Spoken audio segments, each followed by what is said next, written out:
Believe it or not, this one thing can help you accelerate the growth of your business. And that one thing is brand partnerships or brand collaborations. So, what even is a brand partnership? Well, a brand partnership is basically where two brands come together that both have complementary audiences and they create some sort of giveaway or initiative or some sort of collaboration between the two of them, and they market that to both of their audiences. Now, why is this so important? This is so important and it can have so much success for accelerating your business is because you can get your product or your service in front of a qualified new audience, therefore reaching a whole new customer base. The main reason that this can accelerate the growth of your business is because of scale. So, like paid ads, email marketing, even social media, it's a little bit of a longer game. But when you can get your product or your service in front of a completely new audience, you can go for scale. And that's why it can accelerate the growth of your business, getting in front of a new audience. So we've talked about what a brand partnership is and why it's important for the exponential growth of your business. Now, let's switch gears and talk about an example of a brand that is doing this incredibly well and why they're doing this well. So it's a brand called Dough, and it's basically like nutritious, healthy cookie dough, which, by the way, it is amazing. I have such a sweet tooth, and it's like the best cookie dough I've ever had. And I'm not just saying that. But regardless, they do brand partnerships incredibly well and for three very specific reasons. So reason number one, they are consistent with these brand partnerships. I have seen other brands maybe do a partnership, maybe do a collaboration or a giveaway once every 6 months, maybe once a year, but no, Dough is on it. They are doing practically monthly brand partnerships, which, if you think about it, is even more impressive because of all the collaboration and all the research and the prep work that you have to do beforehand. It's even more impressive. But the fact that they're doing it consistently means their audience knows that they're coming up with something. Like right now, they're probably working on a couple different partnerships. They probably even have a brand partnership manager on staff. Like they are consistently doing those. So it's a reason for their audience to come back and they know stuff's happening at Dough. So let's follow, let's engage, let's join their email list. Let's take that to the next level. Reason number two is alignment. So they have done such a good job with choosing and selecting the brands that they collaborate with because they know that their target audience will be interested in that product or that service. So they know their target audience inside and out. Like without question, they know that their audience will resonate with this new brand that they're collaborating with. So for example, they recently did a collaboration with a skincare brand called Summer Fridays. And immediately you already know that the people that buy Summer Fridays will very likely buy Dough. And it's kind of that millennial green beauty, skincare, that health conscious, almost like it girl in a sense. Like they know their target audience so incredibly well, and then that can really help expand their audience. So one of the things that I noticed when I was doing my research and I was looking through all the partnerships that they've done is Dough specifically works with brands that have a lot more followers than they do on Instagram, which is very strategic. It's a very, very strategic move and very smart too. So not only is their product going to get in front of new audience, therefore increasing customers and business growth, they're also going to get some followers from this too, and a significant amount. Like I would say most of the brand partnerships that they have done, that brand has like 50,000 more followers than they do. So you can guarantee that they're going to get a nice uptick in follower growth. This is a very, very smart way to go about it because they're not paying for followers. They're not spending a bunch of money on ads. They're not doing community engagement. They are going for mass scale and volume and to the right audience. And number 3 is creativity, specifically creativity around the promotional content of the brand partnership. So I was looking through their feed and they typically do like 3 to 4 like promotional posts talking about the new brand partnership. Now, looking through all their content, they would never do like a copy paste graphic, switching out the logos, switching out the text. No, each of their promotional content is interesting and fun and unique, which I very much appreciated. And I think it really speaks volumes to not only their team who's managing social, but also the success of the partnership. Like if you think about it, the more creative and interesting the promotional content is, the better the partnership will do because it will reach more people will be interested in it and want to actually buy whatever that sort of product is. And the fourth thing is scarcity. So if you look through all of the brand collaborations that they do, it's always limited time only, and they always completely sell it out, which from a business standpoint is a really smart idea because you honestly don't know how successful a partnership will be until you put it out into the world. But then it also creates this like scarcity, like, oh no, it's going to sell out. Like I need to buy this now type of thing. But if it's so incredibly successful, there's always an opportunity to sell it again the next year or even, 2 years down the line, which is the beauty of like testing your audience with a certain product or promotion. You can really get a feel for, okay, this worked really, really well. Let's bring it back next year. Or like, let's do it with a spin or a twist or something that would elevate it and make it different in some sort of way.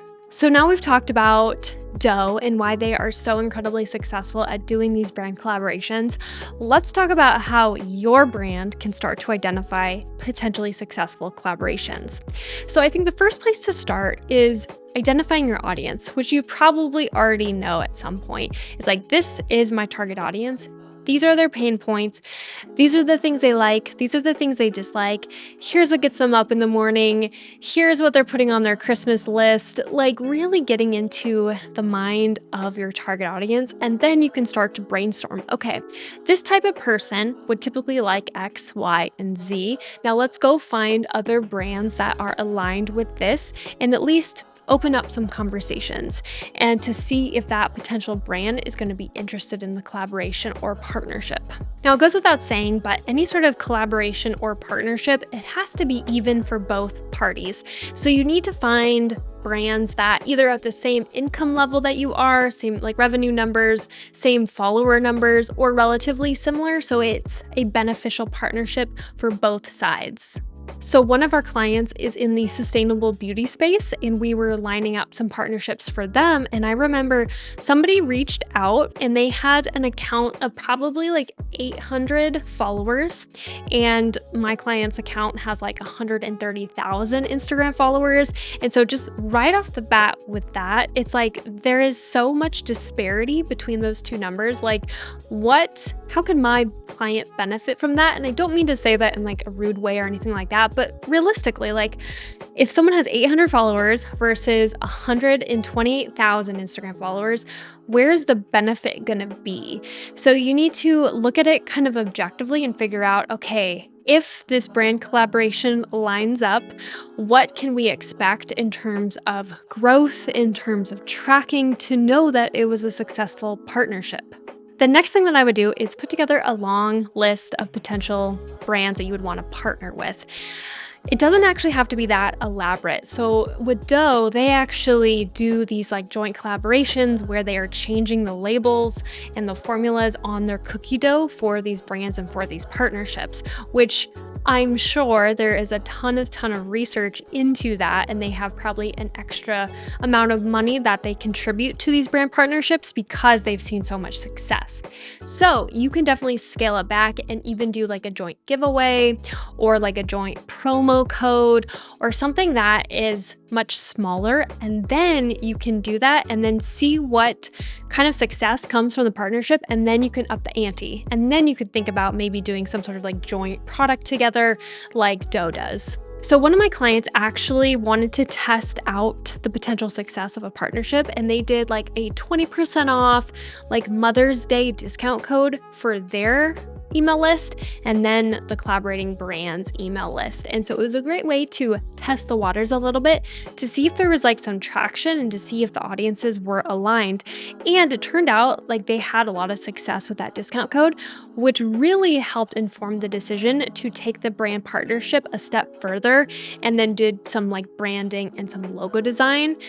I would recommend starting out pretty slow and small with this, just to see if there's some initial traction. Because as a business, you're taking a risk on doing a brand partnership. You don't know for sure if it's going to be a success. So that's why starting out small can be more beneficial. And then once you see like both audiences are aligned and there's some interest and there's some traction, then you can up the ante and do more of an elaborate collaboration. So for example, one of my clients decided to do a joint 20% off discount code that they promoted to their list, and then the brand promoted to their list. So they were able to initially test the waters to see if this discount code would get any sort of traction, and it ended up doing very well. So then they decided to up the ante and to do a larger discount. And then I think they're still in plans to do even more of a partnership in the future. If you're with me so far, we've talked about knowing your target audience, putting together a long list of brands you want to collaborate with, and next we'll talk about how to actually have these conversations. So this could look like a lot of different things. It could be a founder reaching out to another founder and actually just having a simple conversation and being like, hey, we love your product, we love your values, we love your brand as it is. I think that it would be a perfect opportunity for us to collaborate because I think our brand values align on this level, and I think our audiences would also align and really appreciate this collaboration. So it doesn't have to be like super elaborate, super researched, a lengthy message. It could just be like a simple, hey, I think this could be a really great partnership. And then to gauge their interest, because you never know, a brand might have like a fully built out content calendar or a fully built out partnership calendar for like a year to come. So having those conversations earlier rather than later can be very beneficial. And then you can just gauge the interest of the brand and see if it's a good fit, see if their team is interested, and then you can take the next steps. This is why I think it's very important to have a long list and to start those conversations now, because you don't know how many people are going to say yes, you don't know how many people will turn you down or not respond. So at least having a long list and to put those feelers out there. Number 4 is going to be to actually plan out the campaign. So collaborating directly with the brand and figuring out, okay, what do we want this campaign to be? Like, what do we want this collaboration, this partnership to be? What are all the assets that we need? When should we create this content? When are we going to actually showcase this content to our audiences? Is there a discount code? Are we promoting it to social media, to our email list? Like going over all those nitty-gritty like marketing details can be very beneficial to see the partnership through so it's really successful. And number 5 is tracking. So along with any other marketing campaign or initiative, you need to know what success looks like from your perspective and then from the brand's perspective. So you can do this by taking a baseline of all the metrics and keeping track of everything, setting up tracking links, UTM parameters, getting everything dialed in Google Analytics, and then also on the sales side of things so you can evaluate the success of it so you know if this is something that you should do again in the future.